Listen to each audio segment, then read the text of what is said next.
Today I show you a fiber optic cable. This is a pre-made fiber optic connection cable for SFP plus connectors, and it's OM4 LC-LC. I'm not really sure this is what they all mean, but it's 2 meters, and what matters is the OM4. This is, I recognize it's OM3 or OM4. I hope it's gonna work with the transceivers and with the switch. And here there is some technical information which I pretty much don't know much about. There is information here for other part numbers, and you have for 3 meters. And first I almost bought one that was 1 meter, then I realized I need to have it at least 2 meters. Maybe I should have bought the 3 meter one. And there are some information writings here, lots of things.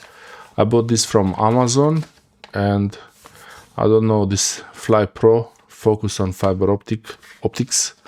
At least I don't see any mistakes, but if you saw any mistakes in the English writing, let me know in the comment section below. I want to open it and show it to you how it looks like.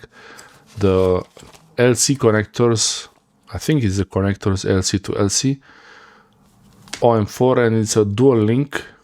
I don't know if it says somewhere, maybe some of these mean dual link. It's using 2 cables, one transmits, the other one receives, and on the other end it's the opposite. One receives and the other one transmits. Okay, let's see what's inside this fiber optic cable package.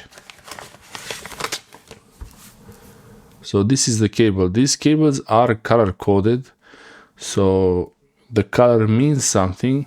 It doesn't really mean much to me, but that's how you expect to receive a fiber optic cable like this. It's pretty sturdy, but try not to bend it too much like this. And you have the fiber optic connections. Be extra careful with these cables, and I think one should say 1 and the other 2. Yeah, so it's 1 and 2, like that. And I'll try to unwind it a little bit.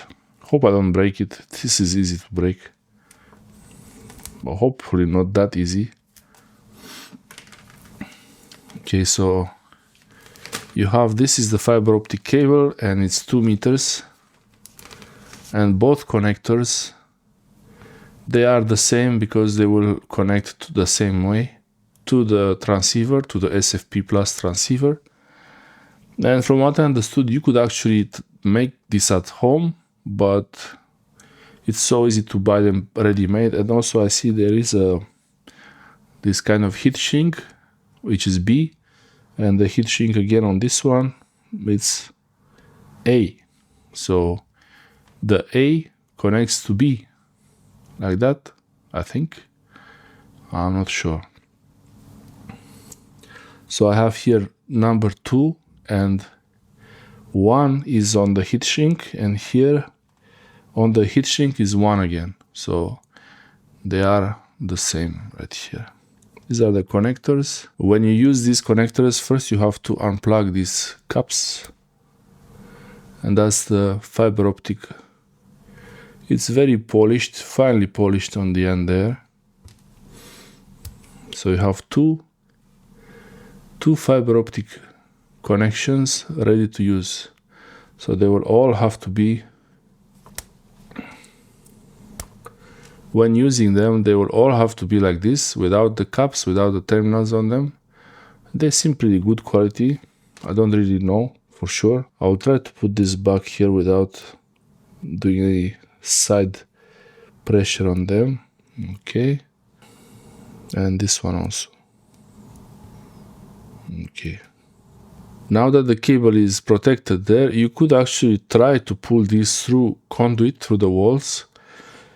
But if you separate them, so these ones, they have a bit of, they are glued together here. They are glued together, so you might have to separate them if you want to pull them through conduit without having to do any splicing. Probably this piece of plastic here would break if I would try to separate them. I'm not sure. It's not really a big deal, because the only thing that matters is that they go in the switch, in the SFP module correctly, but I wouldn't really try to do anything with them. This is the fiber optic cable, pre-terminated LC connectors, at least I hope I know what I'm saying here, and it's OM4 standard, and I will use this with a SFP plus 10 gigabit switch and a network card that goes in the computer. It's gonna be dual port SFP plus. That's gonna be another video coming soon. Thanks for watching.